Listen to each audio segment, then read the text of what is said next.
Məlumdur ki, burada A'mız 3K'ya, B'miz 7K'ya bərabərdir. Qeyd eləyək, A bərabərdir 3K, B bərabərdir 7K.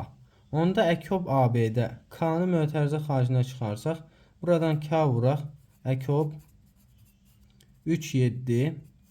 Digər mötərizədə də eyni ilə mötərizə xaricinə K'nı çıxarsaq, K vurulsun, əbob 3, 7 alınar ki, bu da bizdə 88'e bərabərdir.